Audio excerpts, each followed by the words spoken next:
Good morning, wanderers and fellow adventurers. I hope you all got some rest.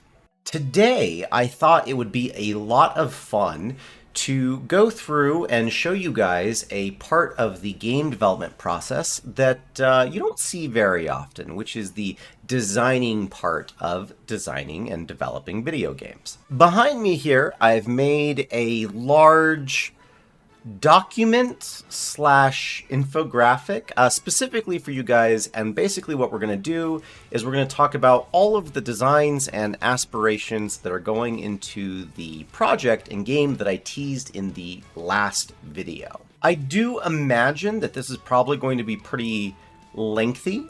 This might be quite a long video.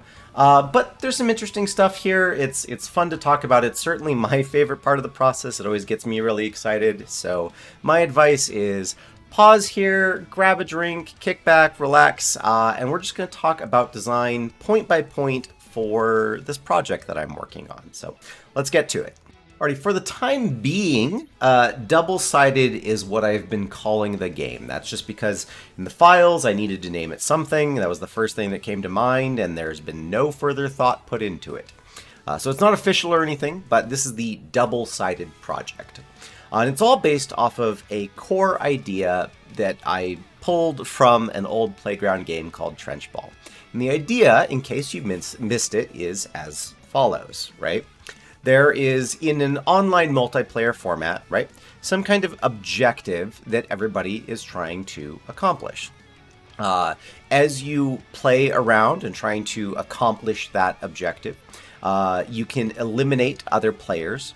And in most online games, when a player is eliminated, they have to sit out, or they have to wait till the next round, or they go through a respawn timer, or something along those lines. But in this game, the idea is that instead of being out permanently and removed from the game, you actually get to continue playing as a spirit or a ghost or something like that.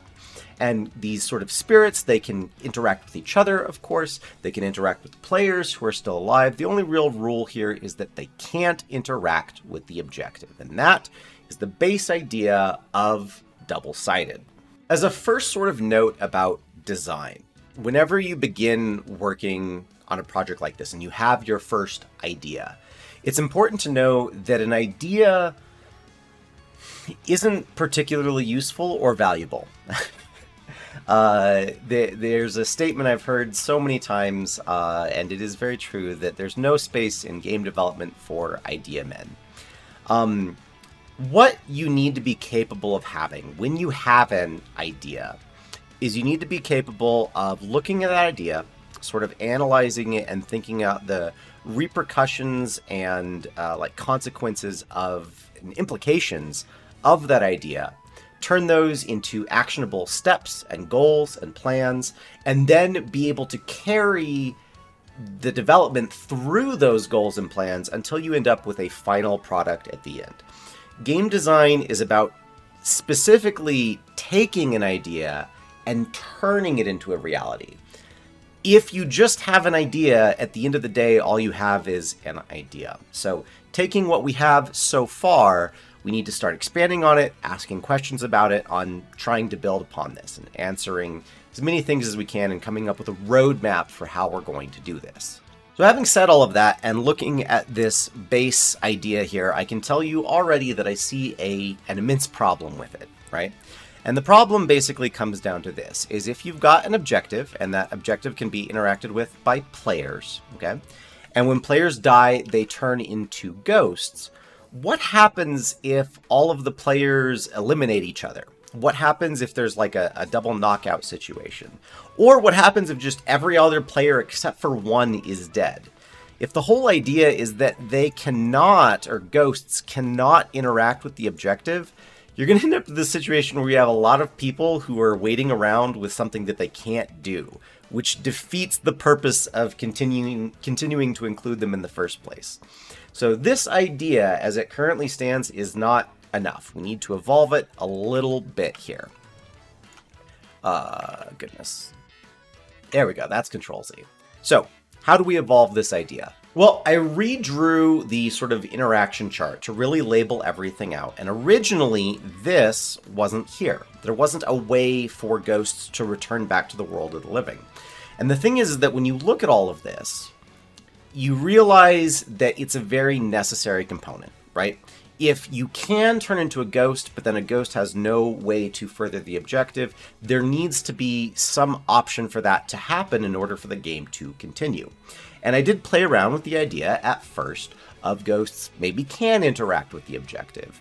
But it was clear right from the outset that a much more engaging approach was to say, okay, actually, instead, there is a way for ghosts to resurrect themselves somehow. And that ended up being kind of the fuel for what I think are a bunch of really cool and exciting ideas. But the important part is that with this idea in place, we need to start asking questions about it. We need to ask questions about how things are done. We need to ask questions about like mechanics and interactions and the effects that certain things have on other things. And those questions are basically how we're going to navigate designing an entire game. Some examples of those questions include things like, as far as objectives are concerned, what is the objective? What is it the players are trying to accomplish? Are they trying to get somewhere? Are they trying to race towards something? What is the goal, if you will? What are the steps to attain that goal? Are there steps to attain that goal? Is it straightforward or is there nuance involved? And as far as like sort of a game structure, a game mode as it's called in Unreal, or just sort of any set of rules, what does it look like when you succeed? How do you fail? Do games last indefinitely? Is there a time limit? Is it a thing that is played out in rounds? All of these things are questions that surround sort of the game layout as a whole, right? And then there's more specific questions as well, like questions about the ghosts. This whole sort of unique concept that we're trying to really push here is how do they interact with physical players? Now that we know that they need to resurrect themselves in some way, how do you go about that process? And ultimately, what is their goal? If the idea behind ghosts is that it's we'll say a punishment for dying, right? Is your goal just to get back into the game? Or are there other things that you can do as a ghost that might be advantageous?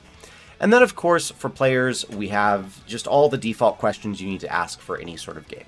What can they do? What are their components? Are they made up of like classes or characters, equipment? Do you start with a loadout? Do you find things in the game? And then what are their dark numbers? And what are the dark numbers for basically everything in the game?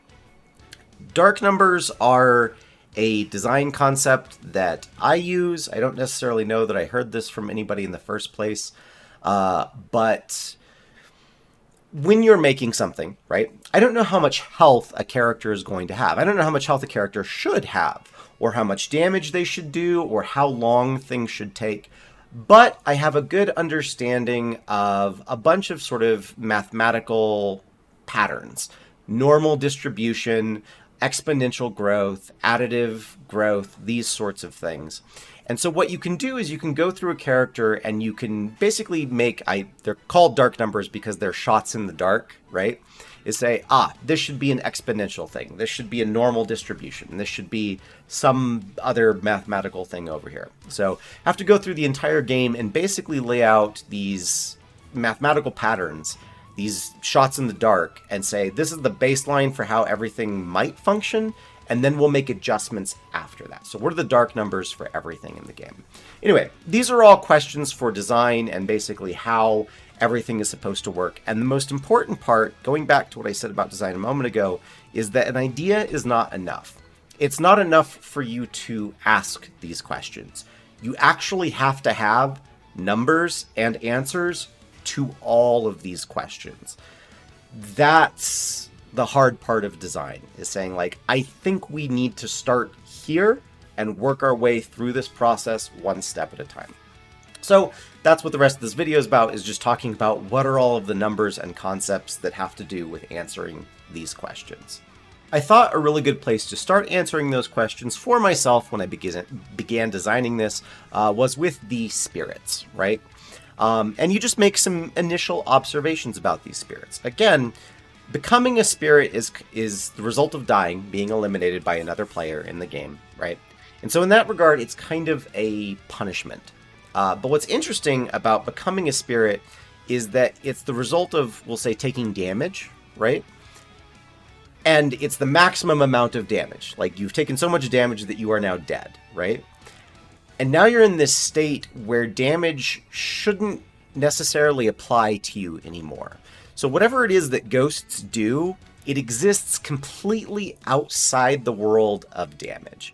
And that in and of itself is kind of difficult to figure out how to design around, because it means that everything they're going to be doing is utilitarian and advantageous, but it's not necessarily through direct means. It'll have to be more indirect than that. The other thing is that we said that spirits can't further the objective. So with these two sort of observations about the core idea of what ghosts are supposed to be, that spirals into its own new list of questions. Early on, I played around with a lot of different ideas. Maybe that when you turn into a ghost, the respawn timer is still there. You're constantly regenerating life, and then once that's full, you automatically resurrect yourself. Or maybe there's something that you can do, like you can sort of charge up power, and then that's how you'll resurrect yourself. Maybe they can do more. Maybe they're actually not removed from the damage cycle. Maybe they can do damage to things. Maybe they can further the objective. Lots of different ideas about what it is that spirits should or should not be able to do.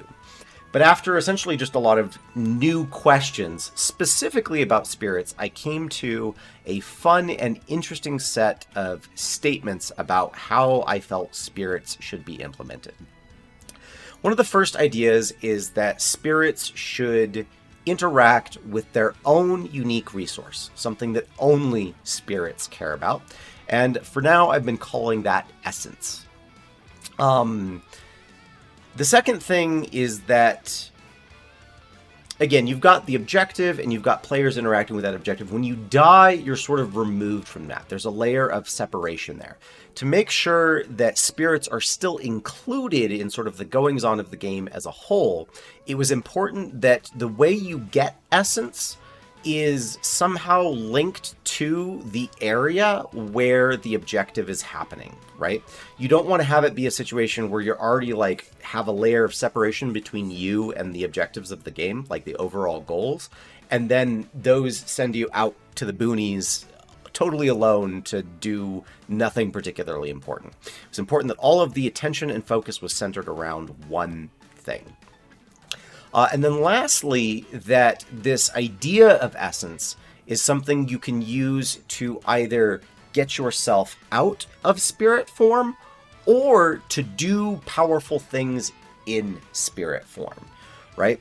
Anytime you can solve multiple or anytime you can use a single attribute of your game to accomplish multiple different things, that's generally a good design principle. So we say that essence, this thing that you gather, this thing that's unique to spirits, this thing that you had to gather from around the objective, is something you can use to power your abilities as a ghost, or you can use to leave ghost form and go back to the main game as a whole. And this all led to the coolest idea for the spirits on the whole. The idea was this, right? You go around, you spend all of this time collecting essence. It's a big deal. You've gathered a bunch of it. How do you use it? Is it pressing a button? Is it going up and interacting with something? Is it just once you've collected a certain amount, a thing activates? The idea is that no, you have to spend it. You have to do something active with it. And the thing you have to do involves a risk. And that came up with the idea of kind of the essence orb. So as a spirit, at any given time, you can take all of your essence and you can shoot it out in an orb in front of you. It's not a fast-moving projectile, but it does exist out in the world around you. And when it's out there, this essence orb does a couple different things.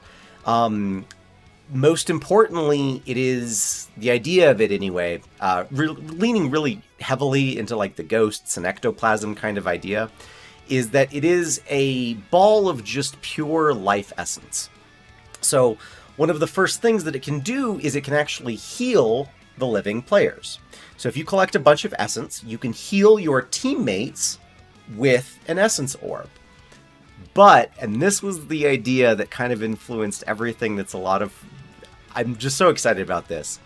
Specifically, if you gather a bunch of essence, you can go to your corpse where you died, shoot this ball of essence, and pump life back into your corpse, enough so that you can repossess it and get back into the game. So collecting essence and the way you resurrect yourself is specifically by like shooting out this ball of life and hitting your own corpse with it in an effort to get back in the game. And that just sounds like a lot of fun on a baseline level there. So then, with this Spirit Orb mechanic in mind, there are a few notes about just how we do things. So it plays a big part into resurrection. The way you get back into the game, the way you get back into interacting with the main objective is that you use Essence Orbs in order to resurrect yourself by using them on your corpse, wherever that corpse may be. The other thing is that we can shoot these projectiles out, these essence projectiles, and they do have other effects as well. They can heal living players, so you can go around and attempt to heal your teammates. I say attempt because it's also fun to think that if you like miss and the essence orb like shoots past, perhaps it could hit the opposing team and heal them instead. So a bit of a little risk reward there. And also if you shoot it out, it's possible for other spirits to intercept it somehow and then take that essence for themselves. So that's cool and fun. But I wanted there to be more that you could do with essence than just beneficial effects, right? I wanted you to be able to do something with essence that could actively hinder your opponent's chances of success. That was where the idea of essence-dependent variable strength status effects came in. So if you gather a whole bunch of essence, for now we'll just say that there's you have some amount between 0 and 100 essence, right? Let's say you have 10. I could go up to my opponent and I could interact with them. I've been calling it haunting, right? So you could haunt your opponent and inflict maybe a slowing effect on them. And the slowing effect is very minor and only lasts for about 1 full second because you only had 10 essence to spend on it, right? But if you go through and you gather up to 100 essence, like the maximum amount you can have, and then you go up and you inflict that status effect on an opposing corporeal player, then they're just slowed for 5 whole seconds, almost to a complete standstill. It's just a bad time. So that is kind of the mechanics that Essence sort of have going on in general. You can choose to stay as a spirit if you want and inflict status effects, or you can play around with these essence orbs to run support or potentially heal yourself. But with all of that, then, comes the idea of okay, well, how do spirits interact with each other? Again, one of the initial ideas is that we took damage off of the table. You can't actually hurt other ghosts. But with these projectiles and so much of an emphasis on positioning and making sure that you're sending things where they need to go and that you're put where you need to be in order to do whatever it is you're trying to do, it led really nicely into the idea that the way spirits interact with each other is kind of like bumper cars. So imagine a spirit has just one gust, one linear force push that they can do, right? It sounds frustratingly fun that I've gathered up my full tank of essence. I see my corpse over there. I'm ready. I fire my orb in an effort to resurrect myself. And mid-path, as this projectile is moving through the environment, literally, basically, a gust of wind comes in and blows it off course. And you see a spirit just come in and go, woo, and take your essence. That is chaotic, and that is kind of the direction this is going. So every spirit needs to be able to do then a couple of things with all of that in mind. They need to go around and be able to collect essence. They need to be able to move around the environment. That as a key point, because they are spirits, they actually move through the environment, meaning that the laws of how players have to interact with objects does not necessarily apply to spirits. but that's a thing. I wrote down interact here. That's interact / haunt / do the status effect thing at the thing near you, right? You need to have a button that lets you interact with your corpse once you've filled it with enough essence. You need to be able to interact with a player to inflict a status effect on him. Whatever those things are, you need a button for all of that. And then the essence orbs, and then whatever your displacement ability is. So that's spirits in a nutshell, and essentially, in theory, how they work. So then, with all of that said about spirits, we can start to take a look at the corporeal players. And just like before, we can make some observations about our intentions for them. Is that obviously, as the players interact with each other, they need to be able to interact with the objective, whatever that may be. Still haven't decided at this point. They have to deal damage to each other. But because of the mechanics of the spirit orb, the essence orb, and everything that they can do, it posed a new potential for something that players can do involving that process. So with spirits have a way to interact with the corporeal players by healing them and inflicting status effects. Originally, in that sort of very first model of the game, corporeal players don't have a way to interact with spirits, but by doing this, they can, and this being moving the player's corpse around. So let's say your teammate goes down in the middle of a big fight, right? Well, you could actually go up to your teammate's corpse, pick it up, and move it to a safer location for your teammate to potentially respawn. But by the same token, the opposing team could also pick up your teammate's corpse and move it to a nightmarish place to respawn. And that idea of moving and dragging corpses around is just a fun addition to what otherwise would have been a very standard experience for corporeal players. So we'll get to all of that in a moment, but for dealing damage, that is the big thing that corporeal players do, and they do to each other quite a lot. So this is the part of design where things like dark numbers come in really, really handy, is we start needing to say, like, okay, well, if we have attacks, how do attacks work? Are they physics-based attacks? Do we have, like, invincibility? Basically, how are all of the hitboxes moving around and interacting with each other? There's a bunch of different things you need to consider. Things like hit stun options. How do people defend against things? How do people attack with things? And the nutshell sort of summary of all of this is that I decided on a few things that players could do. One is that, I don't know where this mark came from. Pretend that's not supposed to be there. Yeah. Anyway, players have a very, very simple attack chain. I am imagining that at some point way down the line, there'll be multiple different characters and they may be more nuanced than this. But to begin, you start off with a simple attack chain. Okay, a simple chain is one sweep that covers a huge arc and a huge radius, but does very low damage, right? If you connect with that first initial sweep, you can combo that into a very narrow sort of downward strike. The thing is part of it being very narrow is that even though it does a lot of damage, you do have to aim it. You can miss. If you are skilled enough, you can hit fairly regularly. But if you miss, there's a long recovery for it as well. And if you are in the recovery for this and it misses for some reason, then the opposing player can do this right back to you, right? So once you have that idea, okay, this is kind of how combat works, and you say, so players, the second hit of this chain is like skill dependent.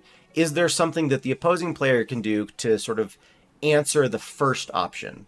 The idea is jump over it, right? You can jump over the sweeping attack and do an aerial attack. This is a thing that has moderate recovery, but it's longer than the startup of the sweep, does moderate damage. It's kind of a middle ground for all of these options. And then an ability and a movement skill. So going through and just thinking about all of the ways that players will be interacting with each other using these same tools, we want to make sure that this selection of tools is capable of interacting with itself. The other thing about characters is that you want to make sure that there's kind of an economy to the amount of inputs that are required to do each of these things. So if you imagine a controller, I should have like the PlayStation controller. I've only got 4 buttons over here, right? So the maximum number of things that I can do if I ever want this to be played with a controller or be able to be played with a controller has to respect those kinds of limits. And again, just game design as a whole, these are the things that you also want to be thinking about, like platforms, inputs, disabilities people may have, and whether or not they're actually able to play the thing. But that's a whole other complex topic that has its stuff going on. Anyway, it's for that reason that I decided that probably the jump button and a character's movement option should be tied into one control. And then the interact option, there should not be a separate option to grab a corpse. That should be its own thing that is tied in with interaction in general. So just consolidating essentially all of this information into a basic player kit. Don't know that there's necessarily a lot more to say about all of this because this is very general video game interaction stuff. A lot of games have attackers and a lot of games have defenders, and it just is normal stuff here. But all of that said, the ideas of characters and what they can do and killing each other and getting back to life and doing all this stuff, all of that is just the sort of base interactions around one really, really important question, which is, what is the objective? What is everyone trying to do? What is the game, essentially?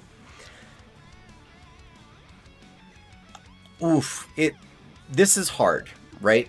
Because I actually tried to do some research online for just objectives in multiplayer games, and it is amazing how not diverse objectives are in online multiplayer games. It is almost always some variant of either a race or King of the Hill, right? So you imagine Fortnite, right? Fortnite is just King of the Hill in a very boiled down sense, right? You have this zone that's getting smaller and smaller and smaller and smaller, and it's whoever can stay in that zone the longest is the winner. That's what King of the Hill is, right?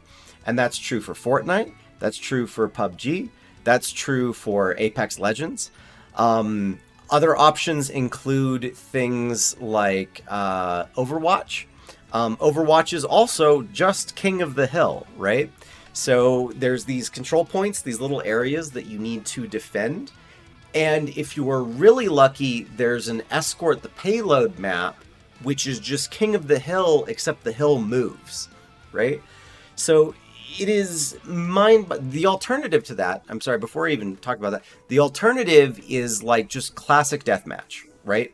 So things like Valorant, Counter-Strike, there are other rules at play, but it is ultimately just kill each other. Be the first to deal more damage than your opponent does, right?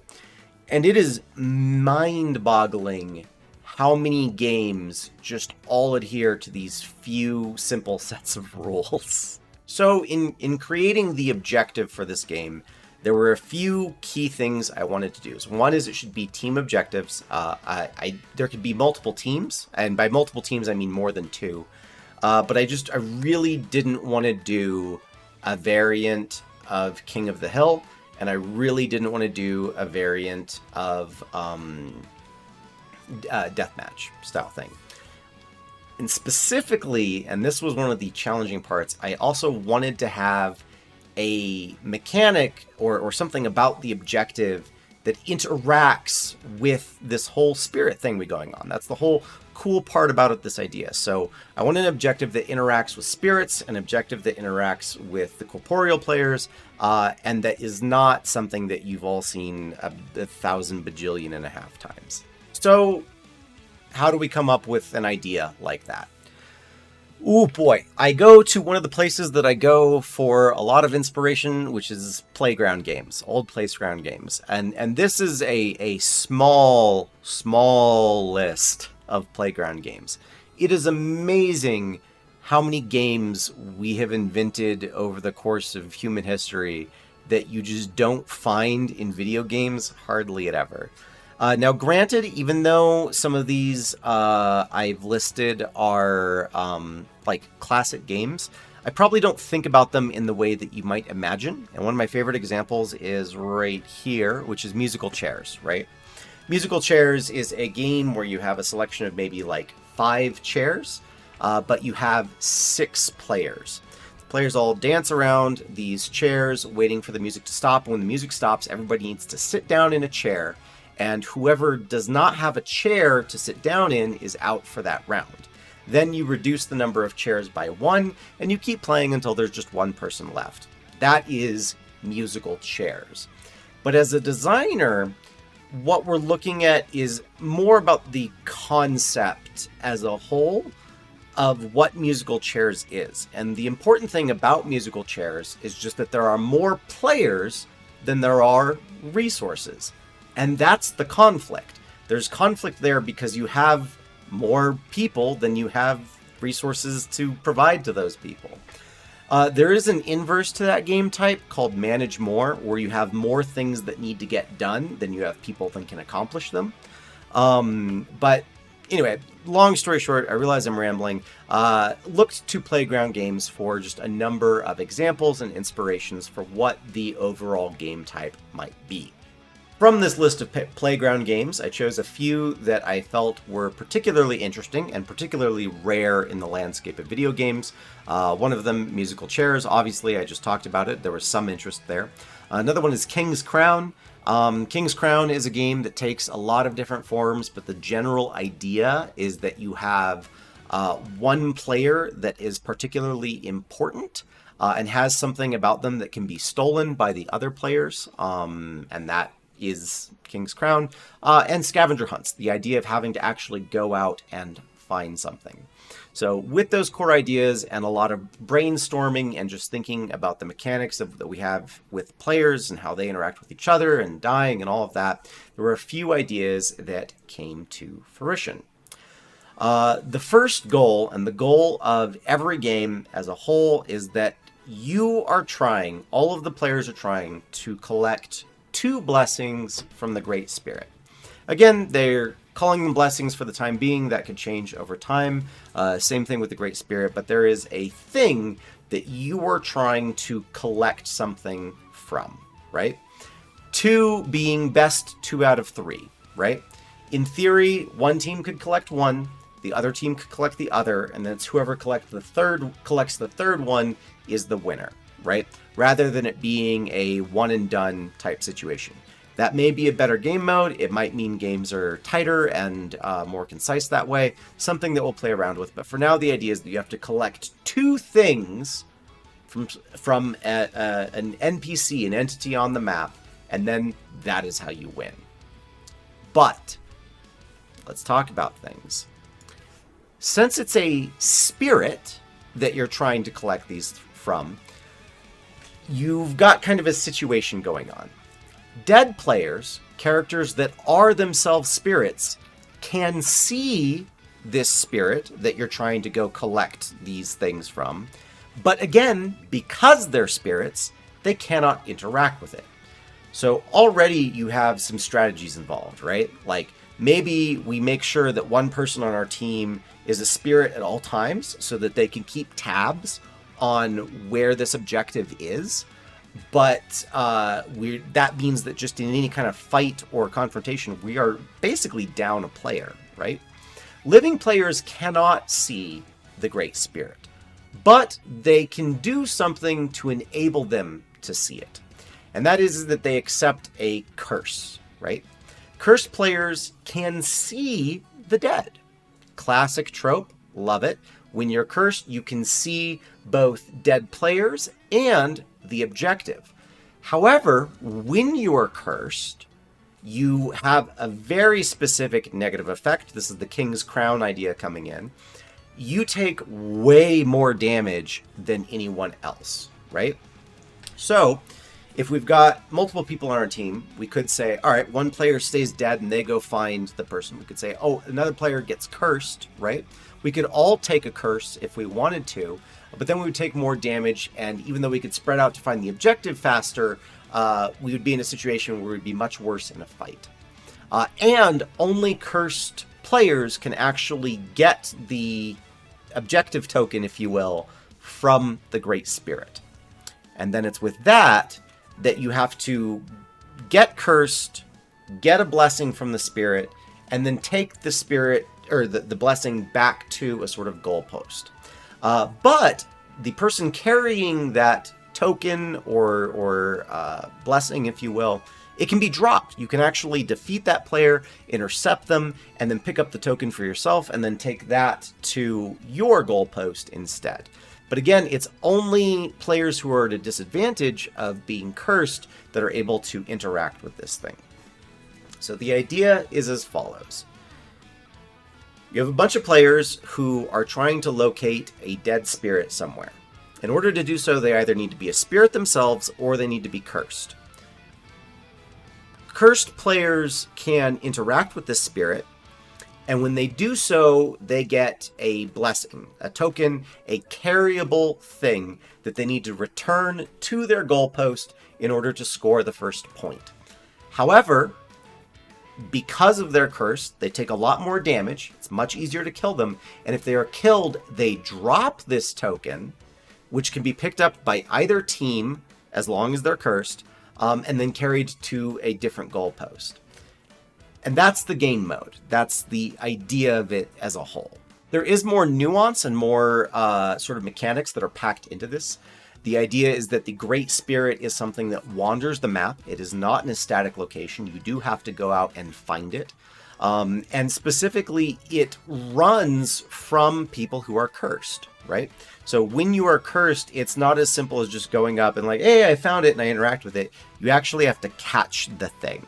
And that's not something that's necessarily easy for players to do. And it might be a situation where you, in a moment-to-moment gameplay type situation, it's actually more advantageous for you to chase this essentially like wild rabbit around trying to catch them than it is for you to even fight the opposing team. The other thing is that this Great Spirit, as it wanders around, it constantly leaves spirit essence in its wake. So ghosts want to find it, spirits want to find it, players want to find it. Everybody is essentially trying to chase the magic rabbit as it runs around the map. And I don't know that it's a rabbit, it's just some thing. So all of that then gets translated into a list of hard numbers and values. This is not my list, that's in a notepad saved somewhere, but like things like, okay, players have this much health, they do this much damage, this is how long it takes for them to do things. These are the abilities that all the players need to have. This is just for corporeal players. Spirit players need to be able to do these things. The Great Spirit needs to be able to do this. We need to have lists for like, are there delivery points, goalposts, where and how do you get cursed? Scoring, networking, the user interface, dealing with menus. These are all things that need to be built eventually. And all of this goes towards just completing a game that sounds kind of like this idea. Which finally ties off into the culmination of all of this, right? So we started with essentially an idea, and then we asked questions about that idea to flesh out ideas for how things interact, for consequences and repercussions of things, and all of that to just create the idea of characters and how they function, and then putting them all in an arena where they're trying to accomplish a goal of some kind. With all of that said and done, the next step is, if that is the idea, then you got to come up with the plan. All the numbers that have been listed out and stuff like that, that is part of the plan, in that we are trying to achieve sort of a baseline idea for how these things will be accomplished. But specifically, the next goal for me, in terms of making this game, is to hit a couple key pillars, right? And that's these things here. So these are the first goals I have for turning this from an idea into a reality. And just to go over them, is that there needs to be some form of the corporeal character. right? This is what the player starts as, and they can move around, they can attack other corporeal players, and specifically they can die. And when they die, they leave a corpse at that location. Specifically then, when that character dies, they automatically possess being an Unreal Engine term, and also a pun, they possess a spirit character, and that spirit character can go around and collect essence. They can push essence back into their corpse, and they can do this sort of essence blast, right? We're not worrying about crazy abilities of the corporeal characters. We're not worried about the force push effects that spirits will have. We're just saying characters can die by doing attacks to each other. They turn into a spirit. The spirits can collect essence and then resurrect themselves, and this loop just is complete in at least a basic form. Because essence is involved, that means that we also need to have some part of the Great Spirit. So we need to have a third entity which is capable of wandering around the map, makes essence, and we might as well set a goal for ourselves that it also runs from the corporeal characters and not from the spirit characters, so that the Great Spirit can essentially tell the difference between who's around it. With those three entities in place, the first big goal, and that is a goal in and of itself, but the point of all of it is to get that replicated on multiple machines. Replication is Unreal Engine's term for essentially just multiplayer across multiple computers, and making sure that this can be played and that you can have these characters going through these cycles and interacting with each other in these ways and going through this sort of life-death loop on multiple machines is the first goal of what we're trying to do. And probably my thinking is that when this is done, when we've gotten to this point, which I don't imagine will be terribly hard, this is something that I will be uploading to and playing with the adventurers on Patreon. So the goal is essentially to have a playable this up pretty soon, and then that's going to be available for patrons to play.